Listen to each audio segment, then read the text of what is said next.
Terjebak satu malam terindah. Bab 021. Tante kenapa tidak memberitahu kalau mantan istri Mas Riko itu Ernia? Protes Rossana malam itu. Setelah dia tiba di rumahnya. Yang harus pulang naik taksi. Halah, tidak penting siapa namanya, Ana, yang pasti tante tidak sudi dengan wanita murahan itu, sahut Nanti percaya diri. Tapi Ernia itu tidak mandul tante. Dia punya bayi, tante harus tahu itu, cecar Rossana yang cemburu besar. Saat melihat Riko begitu antusias mengejar Ernia malam itu. Hahaha, nggak mungkin Ana. Wanita itu mandul. Sudah, biar tante hubungi Riko.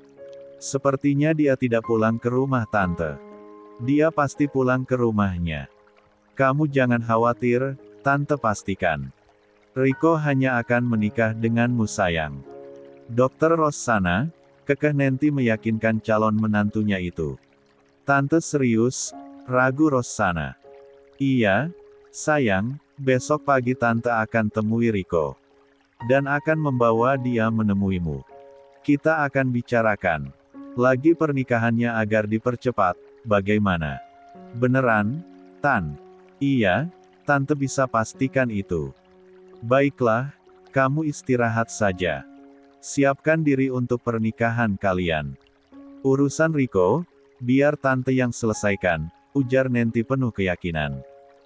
Rossana percaya dengan kata-kata calon mertuanya itu. Sebab siang itu memang Riko menemuinya. Dan bersikap manis kembali, meski masih terlihat sedikit cuek. Tapi sore itu, Rossana berhasil mendapatkan ciuman manis dari seorang Riko. Ah, begitu naifnya seorang Ana atau Rosa, atau Rossana. Mana mungkin kucing akan lari menjauh jika disuguhi daging. Andai kamu tidak mepet dan terus mendekati Riko, pria itu tak akan menciummu sebuas itu. Sore itu, di belakang rumah orang tua Rossana. Riko yang dia ajak ke halaman belakang. Di mana ada kolam renang yang riak ombak kecilnya menyapa. Sebab angin bertiup dan menggoyangkan air jernih itu. Mas, jangan marah begitu dong.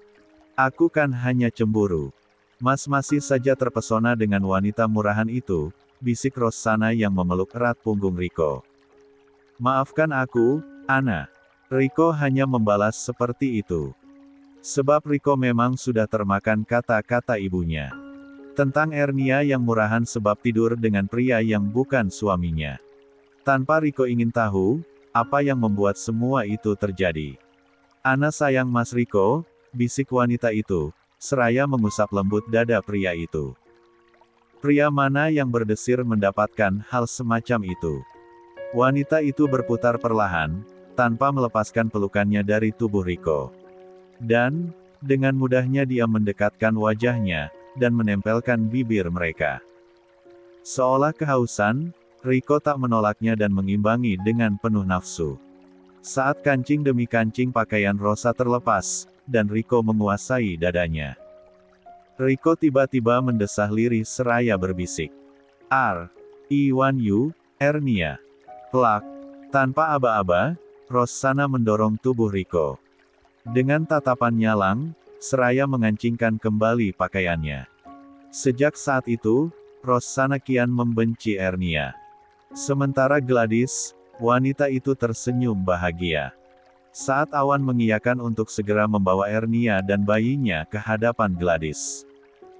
Wanita itu sudah tidak sabar ingin sekali segera bertemu dengan bayi dan ibunya itu. Gla, kamu tidak apa-apa, kan? Aku tinggal. Aku akan menemui Ernia, untuk mengajaknya kemari. Awan menatap teduh kedua mata wanitanya itu. Gladys mengangguk cepat. Awan tersenyum, lantas berpamitan untuk segera menemui Ernia. Entah mengapa, hatinya begitu yakin. Jika kali ini, istrinya akan bersikap baik.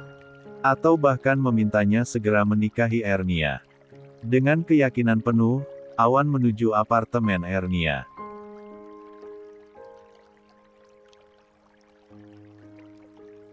Aku tidak sabar ingin segera mempertemukan mereka berdua, gumamnya dalam hati. Genggaman tangannya begitu erat pada setir kemudi mobilnya.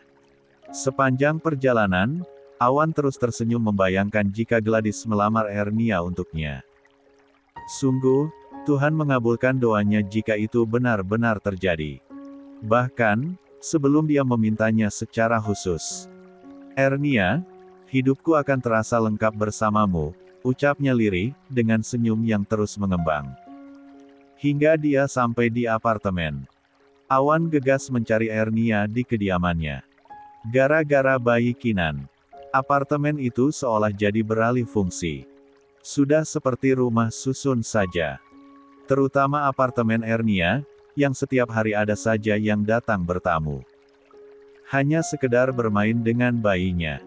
Tapi siang ini, apartemen itu terlihat sepi. Tapi Awan tetap saja mengetuk pintunya. 3 kali ketuk, pintu itu terbuka.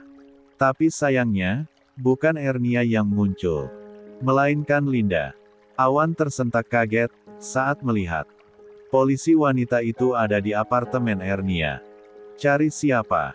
Tanya Linda ketus. Iya, Linda memang gadis yang jutek dan judes. Meski wajahnya sangat cantik, tapi dia sangat galak dan tidak terlihat rikoh. Hanya dengan Ernia dia bisa tampak kalem dan lembut. Bahkan, berpacaran dengan Reno saja. Sebulan bisa mereka putus nyambung sampai 3 kali. Akibat kejutekan dan posesifnya gadis itu. Maaf, apa Mbak Ernianya ada? Tanya Awan, mengembalikan tanya pada yang bertanya. Linda menyatukan alisnya, seraya menatap lekat Awan. Dari ujung kaki hingga puncak kepalanya. Lantas berkacak pinggang dengan tatapan tajam yang membunuh. Ada urusan apa dengan kakak saya? Tanyanya balik, dengan nada yang dingin dan sinis. Oh, itu pribadi, maaf. Bisa tolong panggilkan orangnya. Ada yang harus saya sampaikan padanya. Penting. Sahut Awan sesopan mungkin. Linda mendengus kesal. Tapi, belum sempat dia banyak bertanya. Ernia muncul di belakang Linda. Dia menghela nafasnya kasar. Seraya menepuk bahu Linda. Gadis itu menoleh ke arah Ernia. Biar Mbak yang bicara. Tolong jaga Kinan, ya. Ernia berbicara pada Linda. Oke, kalau ada yang berbahaya, panggil Mbak. Aku sudah gatal tidak menembak. Lumayan, buat latihan. Ujar Linda seraya berlalu masuk ke dalam apartemen. Awan menatap teduh wajah Ernia. Dia sudah berhayal jika wanita yang baru saja datang itu adalah istrinya, tangannya terulur begitu saja. Berharap sang istri menyalami lantas mencium punggung tangannya takdim, lalu memeluk dan menyatukan bibir mereka. Ernia berdehem keras. Membuyarkan lamunan Awan seketika. Awan dengan gugup dan salah tingkah menggaruk kepalanya. Ngapain dekat-dekat? Nggak dengar tadi adik saya bilang apa? Sinis Ernia dengan wajah sedingin salju.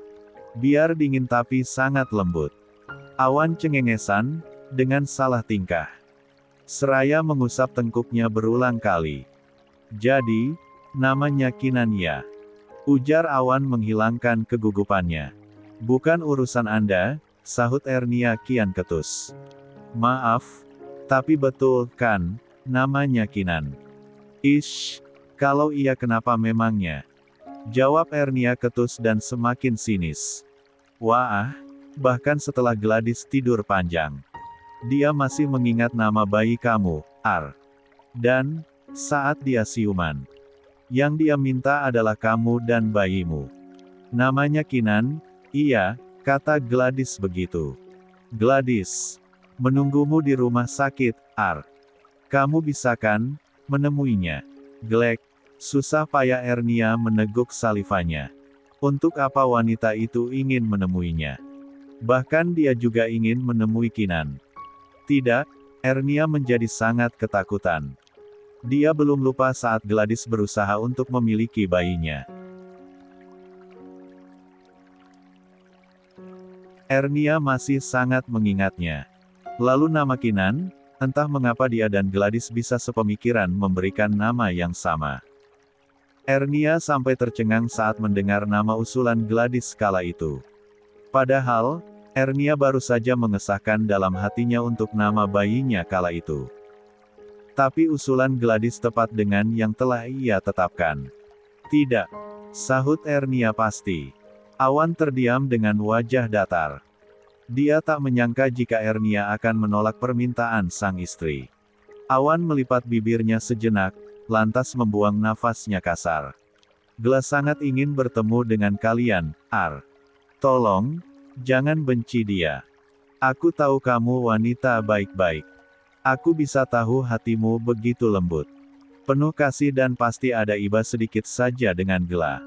Dia hanya tidak. Aku tidak mau bertemu dengannya atau siapapun. Aku sudah melakukan yang dia mau, bukan? Dia minta aku menjauh dari kalian. Aku sudah lakukan. Apalagi, kalau dia mau meminta bayiku, jangan mimpi. Adopsi saja di panti kalau memang tak bisa memiliki keturunan sendiri. Jangan paksa orang lain harus menderita demi kebahagiaan kalian sendiri. Jangan mentang-mentang kalian kaya dan punya banyak uang, lantas bisa membeli apapun. Kalian bisa membeli segalanya, tapi tidak dengan hatiku dan perasaanku. Belum cukupkah dia membuatku harus hidup sedemikian menderita? Pergi. Aku tak akan menemuinya seperti keinginannya. Amuk Ernia dengan tubuh gemetar. Bahkan air mata itu terus berjejal keluar berdesak-desakan membobol bendungan tanpa komando. Ar, tapi ini Gla yang meminta. Mohon Awan sekali lagi. Aku bilang tidak. Brak. Ernia menutup pintunya kuat-kuat lantas membantingnya.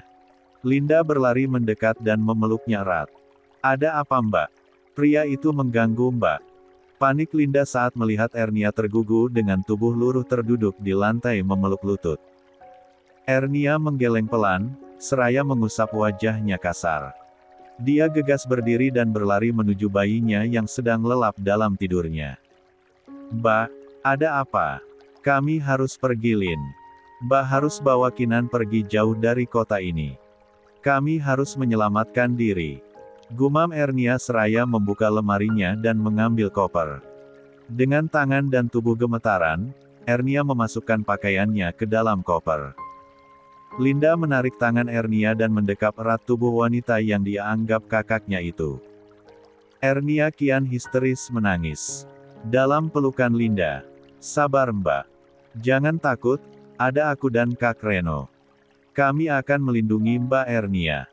Katakan, apa yang dilakukan sama Mbak? Kenapa Mbak setakut ini?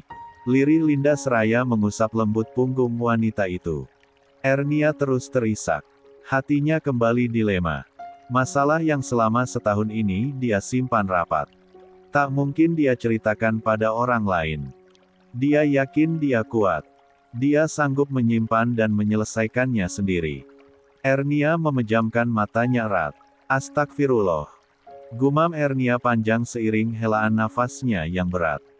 Tangisnya mereda, dia masih terduduk menatap koper yang terbuka dengan isi yang berantakan sampai ke lantai. Linda mencekal lembut kedua bahu sang kakak angkatnya itu. Ernia menatap lekat kedua bola mata Linda yang terbaca mengintimidasinya. Mbak, ada aku. Ada Kak Reno, ada teman-teman kami. Kami akan melindungi Mbak Ernia. Jangan takut, kami akan menjaga Mbak Ernia. Percayalah, ucap Linda sekali lagi meyakinkan Ernia. Ernia memaksa kedua sudut bibirnya naik. Setingga yang ia mampu. Linda mengusap wajah basah Ernia penuh sayang. Lantas keduanya berpelukan kembali. Sementara itu, Awan berjalan gontai menyeret langkahnya penuh luka. Harapannya seakan terbang setinggi awan. Yang sangat sulit untuk kembali dia gapai. Dia tahu, Ernia pasti masih menyimpan semua traumanya. Saat Gladys menemuinya, dengan gertak dan ancaman yang Awan tidak tahu. Lalu, saat Gladys hendak merebut bayi itu. Maafkan aku Ar, membawamu dalam masalah sepelik ini, ucapnya.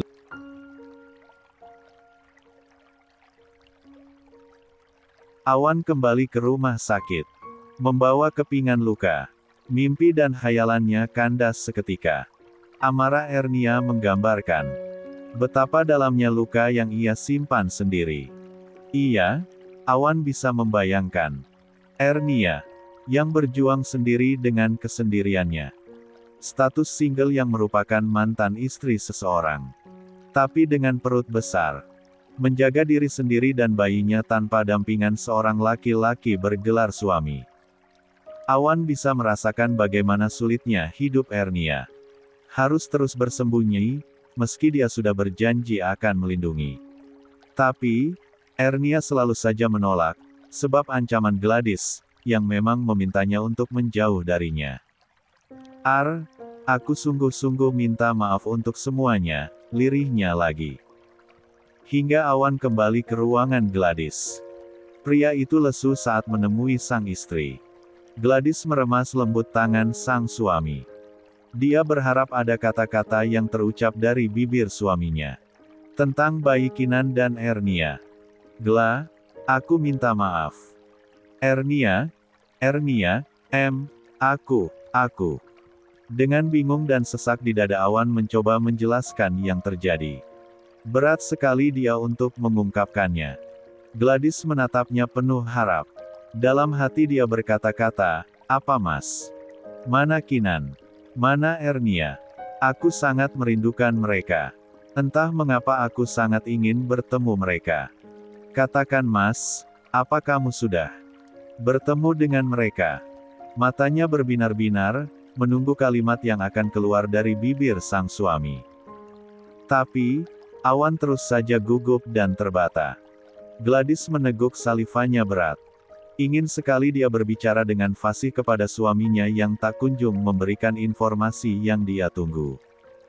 Tapi, bibirnya sungguh keluh dan kaku.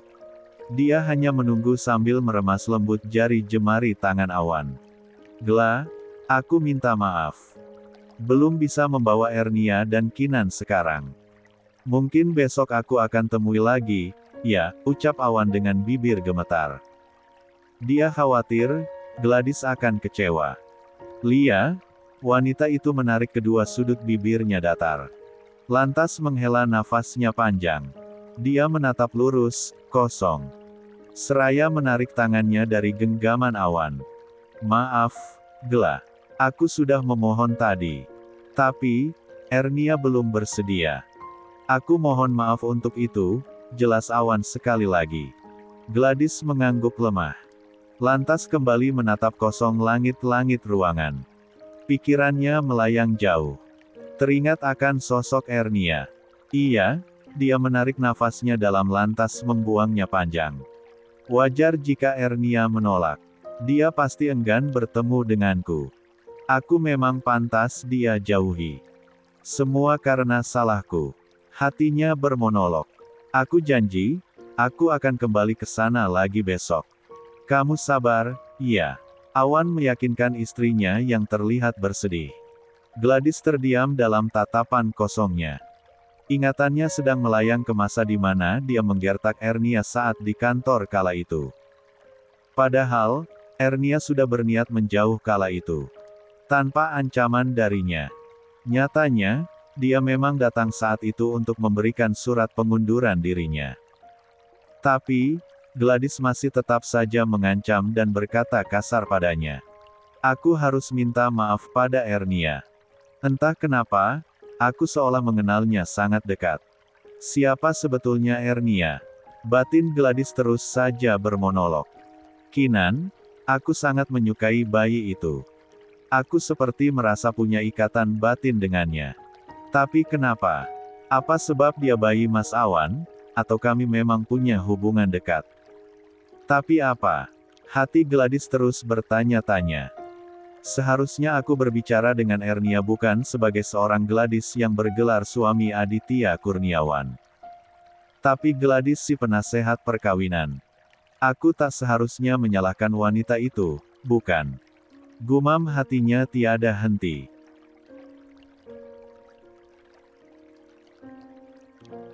Aku ingin mendengar pengakuan langsung darinya. Apa yang terjadi di antara mereka? Bagaimana bisa mereka sampai memiliki bayi? Sejak kapan mereka berhubungan? Kata hati Gladys. Wanita itu menghela nafasnya panjang. Sekejap dia melirik suaminya yang sedang berbicara sendiri tanpa dia dengarkan. Apa kamu mencintai Ernia, Mas? Tanyanya dalam hati. Meski Gladys sangat ingin menanyakan langsung kepada sang suami. Tapi, sungguh, lidahnya begitu keluh dan kaku. Dia tak juga bisa berbicara sepatah kata pun. Mungkin waktuku sebentar lagi, Mas. Entah keajaiban apa yang sedang terjadi padaku. Vonis dokter meleset sangat jauh. Seharusnya aku sudah mati, bukan? Tapi sampai sekarang aku masih bisa mendengar semuanya. Melihat dengan jelas. Gladys dengan segala kecamuk yang menjejal isi hati dan kepalanya. Dokter hanyalah manusia biasa. Tuhanlah segala penentu yang sejati. Semua akan terjadi hanya atas kehendak Tuhan. Jadi, semua bisa terjadi. Jika Tuhan sudah berkehendak. Aku ingin bertemu nenek, ujarnya dalam hati. Gladys menggerakkan tangannya, meraih tangan sang suami. Awan menatapnya teduh. Dengan seulas senyum yang terulas pria itu mengusap lembut pipi sang istri. Apa kamu butuh sesuatu? Tanya Awan. Gladys meminta sesuatu, sebab dia menengadahkan tangannya. Awan mengambil ponselnya. Kamu butuh ini, ujarnya. Gladys mengangguk. Dengan segenap kekuatan yang ada. Gladys mengetik sesuatu di layar ponsel yang sudah Awan sediakan.